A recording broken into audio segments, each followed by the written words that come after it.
Good morning, everyone. I'm Riley King, and welcome to the Riley King Newscast right here on the Riley King Network. Let's begin. First up, fundraiser held to benefit Nashua Safe Station program. Let's take a listen to the video from WMUR News 9.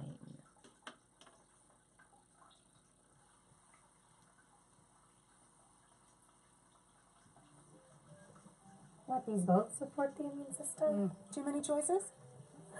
Well, along with digestive health, Florastore provides an extra layer of immune support. Really? Unlike many other probiotics, Florastore stimulates the production of IgA.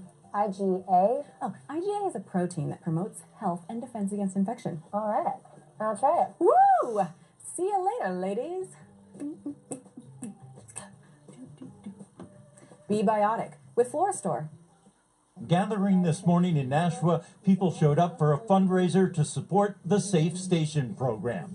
The program is currently running about $400,000 in the red, but those on the front lines say the need has never been greater. By getting people into treatment early, we prevent infections, we prevent all the different effects that substance use disorder has on the individual and all of those around them. Modeled on a program developed in Manchester, the Safe Station program allows those suffering from substance abuse problems to walk into any Nashua fire station and get help. Ashlyn Prado says it turned her life around. I walked into a safe station and I felt like a total loser. And I was so scared and I was so broken and hopeless. And when I walked in, they treated me with kindness and respect and dignity. Safe stations are able to access care immediately. Dr. Wolf Rosenblum says not only is that most effective for the person, it also reduces costs. What we know is that the return on investment for prevention and early intervention is enormous. Nashua's mayor adds that the Safe Station program is also benefiting a lot more people than just Gate City residents. We've had people show up at a Nashua fire station from 160 different communities in New Hampshire, and therefore, we're helping people all over the state. Despite the deficit, there are no plans to curtail the program. However, Nashua's mayor says they will be looking to the state for help. In Nashua, Ray Brewer, WMUR News 9.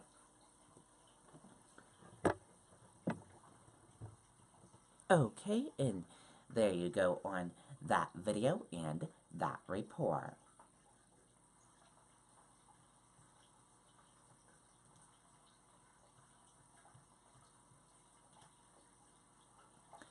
Thieves break into 18 vehicles in similar area targeted before.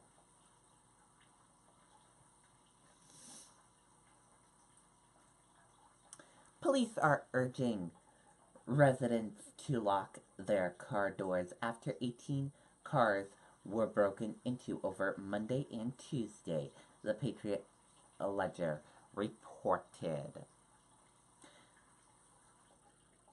Lindon said cash, sunglasses, phone chargers, and a couple of wallets were taken, but noted nothing of high value was stolen.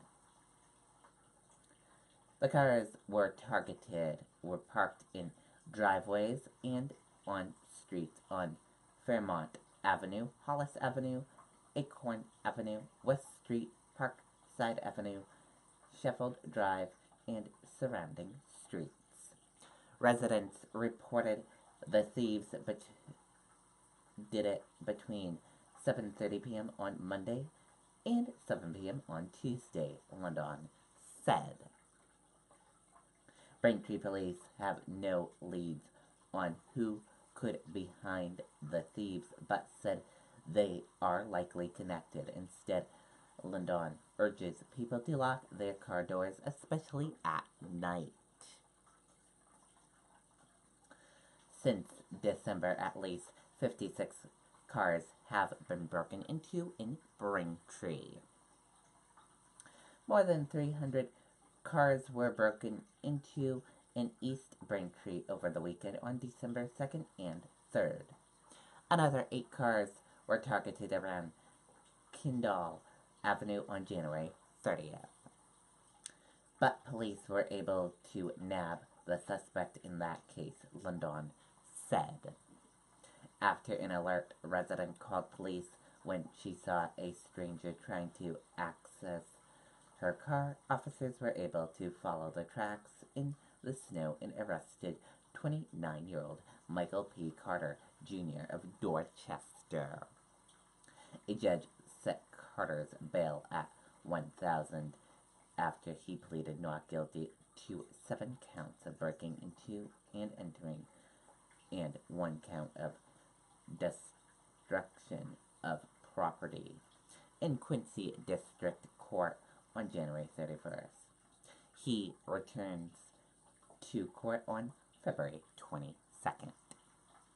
But London said catching suspects in these kind of scattered crimes can be difficult because people don't often notice they've been vandalized until hours later. To remind people to lock their doors, he recommends the 9 p.m. routine, a campaign police departments across the country are using to get people in the habit of locking their doors and windows every night at 9 p.m.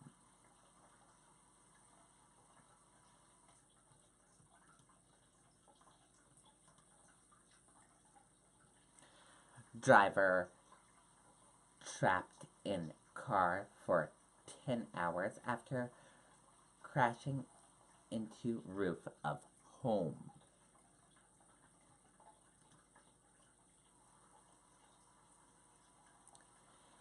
A Bailey Islands man was trapped in his car for nearly 10 hours after a crash early Wednesday morning, according to officials with the Cumberland County Sheriff's Department. Deputies said they responded to the crash on Hartwell Island Road in Hartwell at about 10 a.m. The driver, Kevin O'Connor, 35, lost control of his car, deputies said. The car went off the road, became airborne, and slammed into the roof of a home. The car then came to a rest next to the building. No one was inside the home at the time of the crash, which wasn't discovered until Wednesday morning by someone driving by. Investigators believe the crash happened at about midnight.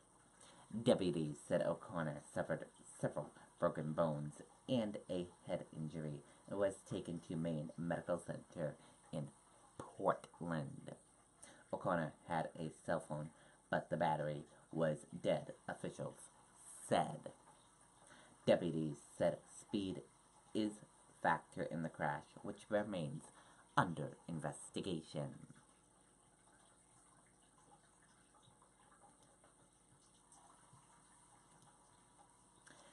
Apple said it wants to become cash neutral, which could be a huge boost for earnings.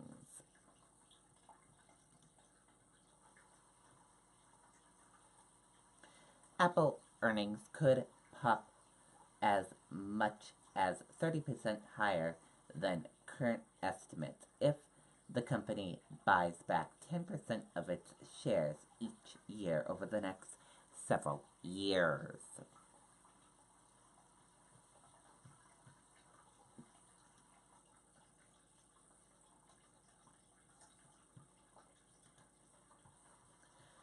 Alleged gunman threatened to shoot up Florida school last year, classmates claim. Let's take a listen to the video from ABC News.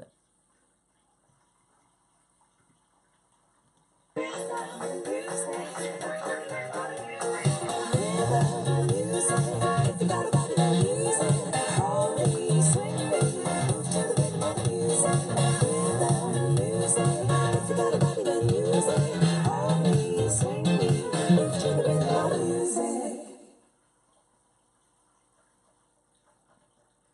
Another horrific school shooting. We do have new reporting at this hour on this difficult night for this nation.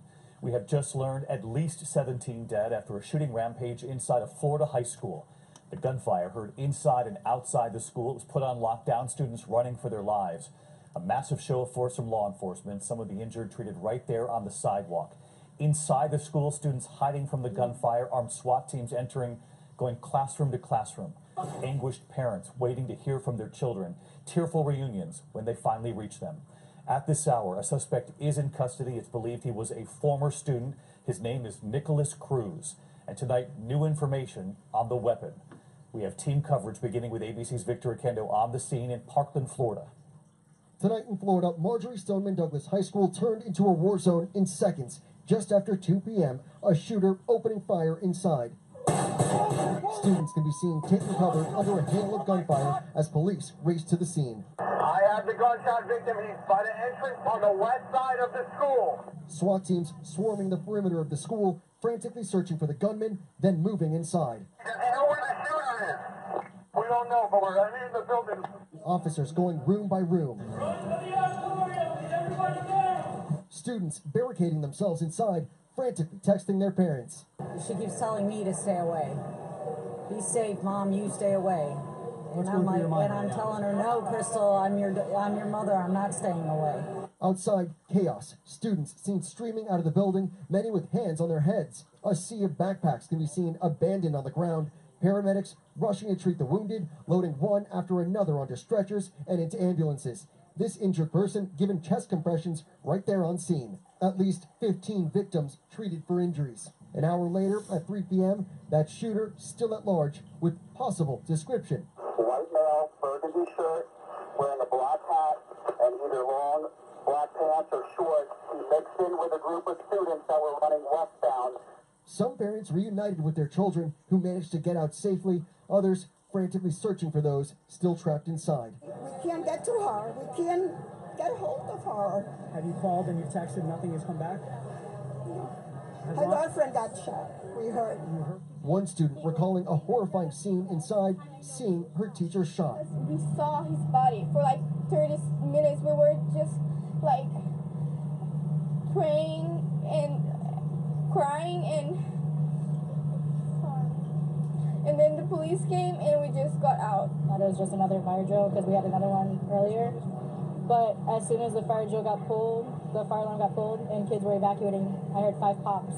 Just before 4 p.m., the 19-year-old suspect taken into custody without incident. Senator Bill Nelson of Florida tonight saying the shooter wore a gas mask, had smoke grenades, and set off the fire alarm so kids would come pouring out of the classrooms. The toll of this carnage now becoming clear. Both students and teachers killed. There are fatalities that are involved, and I ask the community for your prayers, your support for these children and their families. And Victor Akendo live from the scene tonight there in Parkland, Florida. And Victor, we know at this hour parents are still being reunited with their children. David, it's been more than 4 hours since the shooting, and we're still seeing kids walking away from the scene with backpacks on. So many parents out here eager to see their children. You can see behind me, it is still a very active scene. We just got the latest numbers from police. At least 17 people are dead tonight, 13 killed inside the school, 4 killed outside. And David, tonight, multiple people are in surgery.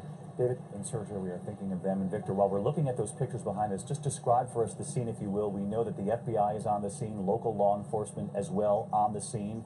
And as you mentioned, as the reunions take place, there were also the images of the backpack simply left out in the street just beside the school.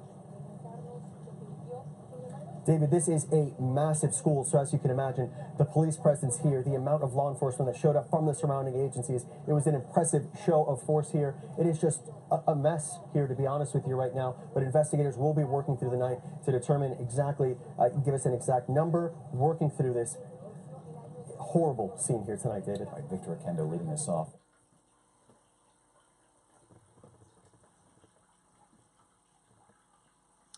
Okay, and there you go on that video and that report.